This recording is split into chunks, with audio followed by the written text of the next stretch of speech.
I'm 680 News senior business editor Mike Eppel.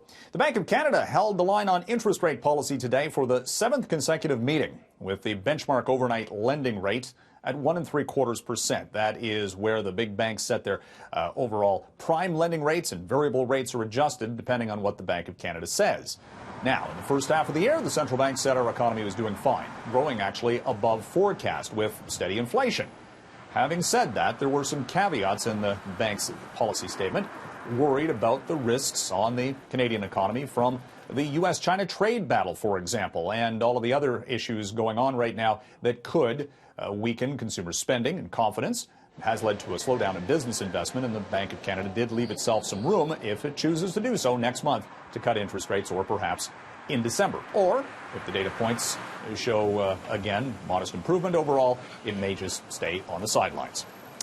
World markets today responded favorably to diffused tensions in Hong Kong, with the CEO of Hong Kong, Carrie Lam, removing that contentious extradition law that has led to, or plans for that at least, has led to weeks of pro-democracy protests. Now, those protesters are saying it's too little too late, and they're demanding further change. But in today's trade, we did see the Hong Kong Hang Seng advance by 4%, and other global markets are also on the rise, despite risks on U.S.-China trade and the Brexit issues facing the U.K. and the Eurozone.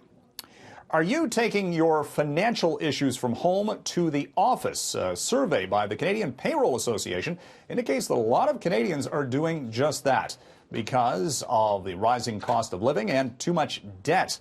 43% of the 4,300 people surveyed say that stress related to personal finance has had an impact on their workplace performance. Many people are spending up to 30 minutes a day at the office dealing with family finances. The Canadian Payroll Association says that business is losing a lot of money from this, upwards of $16 billion a year. Need to do more to help workers with their financial obligations.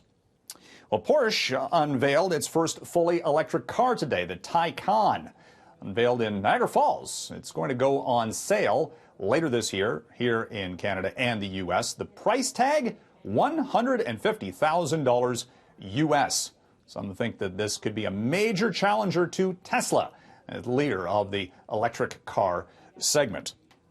And if you've got an electric car, well, you don't worry about the price for gas, but it is coming down tonight in the GTA to the lowest price we've actually seen this summer, to below $1.14 per liter is the forecast from Enpro, a drop of 2 cents. This is related to the recent drawdown in the price for oil. Will be going up, though, again later this week, because the price for oil today was back up by about 3%.